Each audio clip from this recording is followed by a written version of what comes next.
It has officially been 1 year since I switched from controller to keyboard and mouse. And in that year, I went from being a complete bot to making $500 in earnings and even winning FNCS. So make sure you guys watch until the end of the video because I'll be showing you guys how I did it and how you can do it too. So let's start this thing off on day 1 where it all began.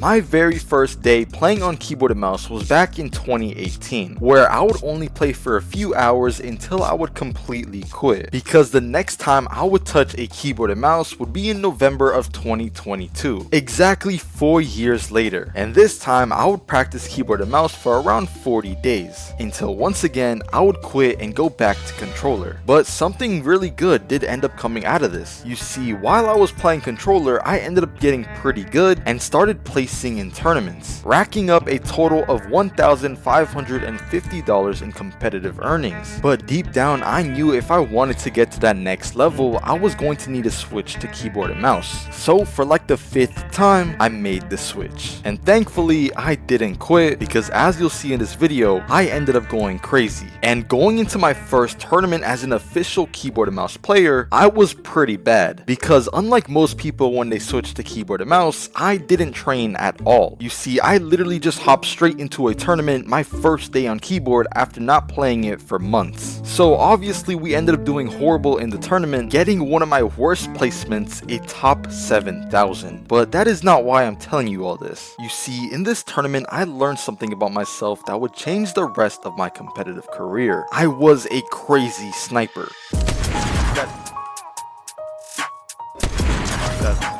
Nice.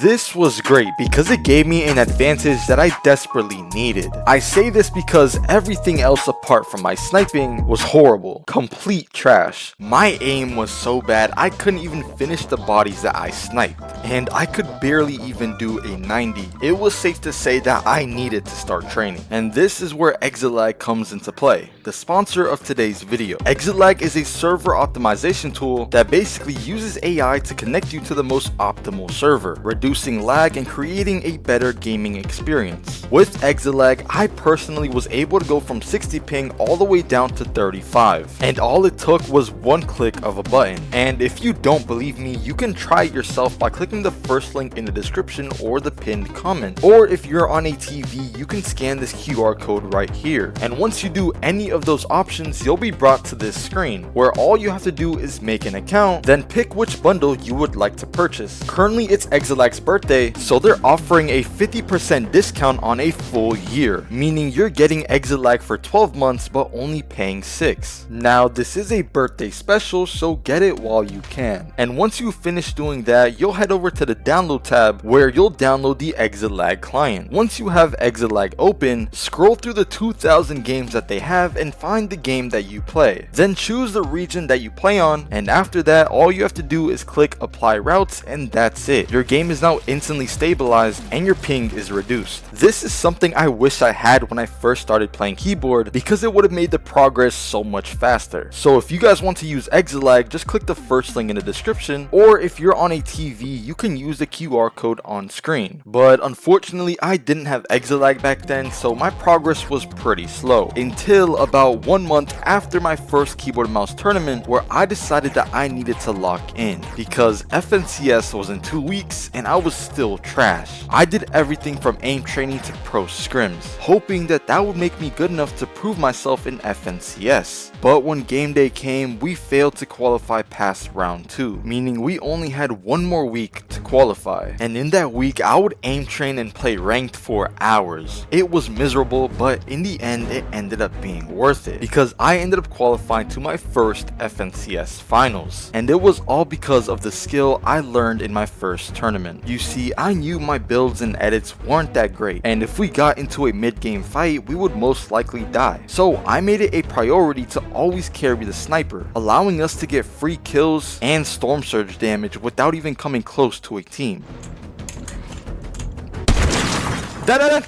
Nice. Over here. Yep. Oh, right there. Feels good. Feels good. Yeah, bro. I know. Yep.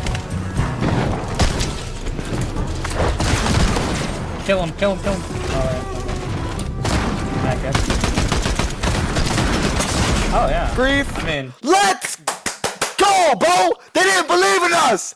Let's go! As you can see, I was very excited. Now, unfortunately, we didn't do too great in the finals, getting almost last place, but this was still a great accomplishment, especially because I hit it in my first 100 days on keyboard and mouse. And going into month 4 of my keyboard and mouse progression, I was more confident than ever that I was finally gonna go pro. But unfortunately, it didn't go that way. You see, for the next 4 weeks, I would completely fail in every single tournament I played. I was so demotivated, I almost went back to playing on controller. But thankfully I didn't, because in month number 5, I ended up making my first earnings on keyboard and mouse.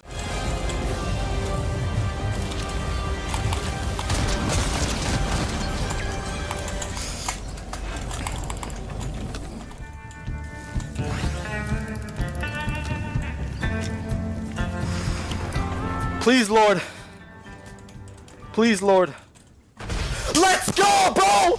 Oh my gosh, bro. Thank you, Jesus, bro. First earnings on keyboard and mouse too, bro. Yeah, buddy. I can't lie, that was one of the happiest days of my life. And just like the time I qualified for FNCS finals, I thought I was finally gonna go pro. But once again, that didn't happen. Because not only was month number 6 a very dry month, but I would get my worst placements ever. But this time was different, because instead of thinking about quitting keyboard and mouse, I knew that whatever I was doing wasn't working, and I needed to change something up. So that's when I decided to train like a pro for 10 days. My routine would consist of 2v1s, build fights, and ranked. I even was playing tournaments on other regions. And I'm glad I did, because I ended up making earnings again.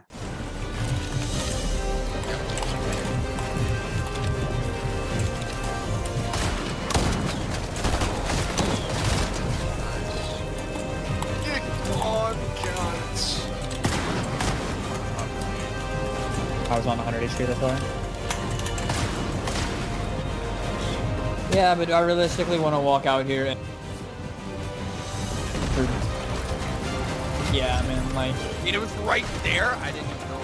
I didn't think it was that close either, to be honest, but... You never know, though. You never know, you know? Let's go! That would bring up my total earnings on keyboard and mouse to $200. And the crazy part is we wouldn't slow down. I would continue to make earnings once a month for the next 3 months. Even earning on 130 ping when I was playing a tournament on Brazil.